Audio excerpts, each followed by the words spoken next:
สบายดีพี่น้องปองไปสบายดีลูกสบายดีสบายดีวัดดีวัดดีพี่น้องปองไปว่าอยู่วัดสารวัตรเด้อพี่น้องเด้อมาเบิ่งสถานที่นี่แม่เขาตายเด้อสถานที่นี่สิเป็นนี่เขาเอิ้นมาเด้จอมปลวกจมบวกคือว่าอันนั้นพี่น้องก็แปลกแค่พี่น้องว่า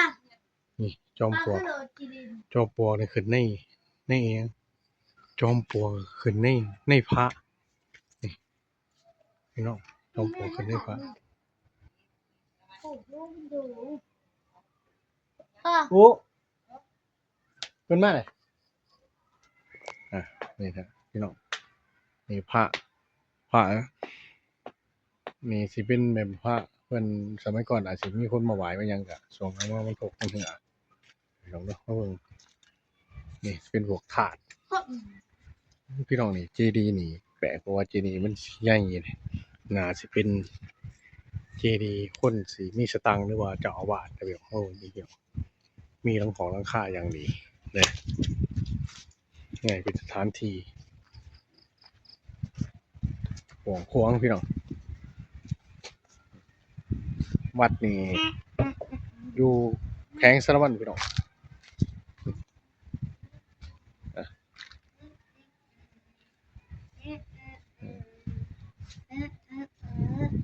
วัดก็คล้ายๆวัดป้าเลยพี่น้องเอ้ย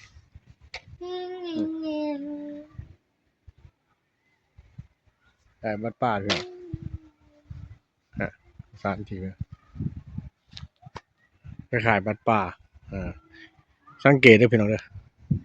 เจดีย์หรือว่าถาดใหญ่นี่สำหรับคนเขาเอิ้นว่าได้มีสตังค์หรือบางคนมีเงินพี่น้องครับเจดีย์น้อยๆอีกสินี่น้อยๆสิก็สำหรับคนที่บ่ค่อยมีทุนว่าจังพี่น้องเอ้ยบ่ตีแหละพี่น้องนี่แหละพี่น้องคนเฮานี่สิเกิดสิรวยหรือสิจนสุดท้ายก็ไปบ่เดียวกันพี่น้องเขาเอิ้นว่าจะได้ความตายนี่แขวนคอทุกบาดย่างตื่นมื้อเช้าเห็นหน้าจะมาหยังพี่น้องเอ้ยเพราะว่าคนเฮานี่สิหังมีได้ส่ำใดสิดิ้นรนส่ำใดหรือว่าสิมีสิหังสิมีสุดท้ายก็ไปบ่เดียวคือความตายหลีกหนีบ่พ้นพี่น้องนี่เพิ่นสร้างใหม่อยู่พี่น้องนี่ยังบ่ทันแล้ววัดกับวัดป่าเด้อพี่น้องสถานที่ก็กว้างขวางร่มรื่นบรรยากาศดีเด้อพี่น้องเด้อคนใดมาเที่ยวหรือว่ามาแถวเมืองสารวัตรก็มาไล่พี่น้องวัดนี่ใหญ่ดีคำว่าวัดนี่สถานที่นี่ก็คือว่าที่พึ่งแห่งใจของคนหรือว่าคนที่นับถือศาสนาคำว่าศาสนานี่ทุกคนก็แต่ละกลุ่มกองหรือว่าแต่ละบ้านแต่ละเมืองก็สิมีศาสนาบ่คือกันพี่น้องเด้อนี่ยังมีอะไรนะเขาเอิ้นนี่นะล้อเกวียนนี่เกวียนสมัยก่อนพี่น้องเบิดนี่สมัยนี้ยังบ่มีนี่เพิ่นนำมาโชว์พี่น้องเกวียนบางคนรุ่นใหม่อาจสิบ่ฮู้นี่แต่คนรุ่นเก่าอาจสิฮู้เด้อพี่น้องเนาะแต่คนอายุประมาณ 4-50 ปีสิฮู้ว่าเกวียนเป็นจังไดตาเด็กน้อยประมาณ30ลงมาสิฮู้ว่าเกวียนสมัยก่อนเกวียนนี่ก็คือว่าใช้แก้เขาเด้อพี่น้องเด้อนี่เกวียนนี่ใช้แก้เขานี่แล้วใส่เหลี่ยมเหล็กนำเด้เหลี่ยมนอกๆพี่น้องคนรุ่นใหม่อาจสิบ่ฮู้เด้อพี่น้องเด้อเพิ่นยังเก็บไว้อยู่สถานที่กว้างขวางคำว่าวัดนี่ก็เป็นที่พึ่งทางใจของชุมชนนะครับพี่น้องนี่เขาเอิ้นว่าหอกองนี่ที่สูงเห็นบ่ครับพี่น้องกองนี่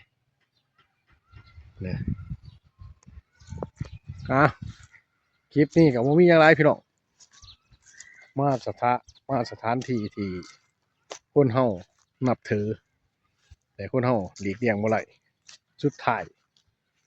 ก็เอาหยังไปบ่ได้สถานที่นี่ก็ต้องมาอยู่วัดอยู่ดีพี่น้องเด้อพี่น้องฉะนั้นเฮ็ดความดีไว้เพราะว่าเอาอีกเทื่อนึงพี่น้องความตายนี่แขวนคอตกกันย่างตื่นมื้อเช้าเห็นหน้าจะมายังพี่น้องรู้มันขยันเพียร ฮู้จักทำบุญแบ่งปันเผื่อแผ่ให้คนที่ด้อยกว่าเด้อพี่น้องเด้อเอาฝากกดไลค์กดแชร์คำหมู่บ้านนาพี่น้องคลิปนี้ก็ซ้ำนี่นะพี่น้องปองปายเอาเข้ามาสบายดี